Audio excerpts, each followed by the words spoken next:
எவ்வளோ பெரிய சூழ்நிலையாக இருந்தாலும் அவரிடத்துல கேட்கும்போது அவர் வழியே இல்லாத ஒரு இடத்துல எப்படினாலும் ஒரு வழியை உண்டு பண்ணி நம்ம காப்பாற்றுறதற்கு கர்த்தர் வல்லவராக இருக்கிறார்.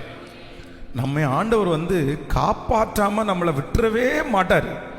வேதம் சொல்கிறது, ஆபத்து காலத்தில் நீ என்னை நோக்கி கூப்பிடு, நான் உன்னை விடுவிப்பேன், நீ என்னை மகிமைப்படுத்துவாய்.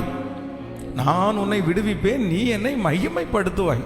அப்போ ஆண்டவருடைய பிள்ளைகளே, ஆண்டவரை பொறுத்த வரைக்கும் நீங்க எந்த இடத்துல என்ன காப்பாத்துங்க ஆண்டவரேன்னு ஜெபம் பண்றீங்களோ அந்த இடத்துல ஆண்டவர் உங்களுக்கு உதவின்ற ஒன்றை அனுப்பாம இருக்கவே மாட்டார், இருக்கவே மாட்டார். இதை நீங்க ரொம்ப இதுல நம்பிக்கையா இருங்க.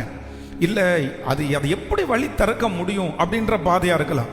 சில வாலிப தம்பிங்க தங்கச்சிங்க என்னிடத்துல சொல்லுவாங்க, இல்லை நான் இதிலிருந்து வெளியே வரவே முடியாது போல தெரியுது, 100 டைம் ட்ரை பண்ணி தோற்று போனேன், 1000 டைம் ட்ரை பண்ணி நான் தோற்று போனேன், இன்னைக்கு நான் பண்ணக்கூடாதுன்னு நினைப்பேன், இன்னைக்கு நான் செய்ய மாட்டேன்னு நினைப்பேன், ஆனால் அன்னைக்கு நான் விழுந்துருவேன், இல்லை அப்படின்னா இந்த இடத்துல நான் இருக்கிறேன், எப்படி நான் தப்பிச்சிருவேன், இப்படி இருக்கிற நான் எப்படி தப்பிச்சிருவேன் அப்படின்னெல்லாம் நம்ம நிறைய நேரத்தில் சொல்லுவோம்.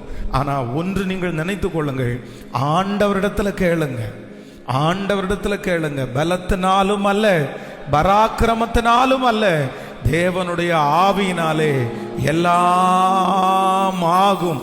கர்த்தருடைய ஆவியானவர் அந்த இடத்திலே உங்களுக்கும் எனக்கும் ஒரு உதவியை எப்படி வேண்டுமென்றாலும் அனுப்புவதற்கு கர்த்தர் வல்லவராய் இருக்கிறார். கைகளை உயர்த்தி ஒரு ஹல்லேலூயா சொல்லலாம்.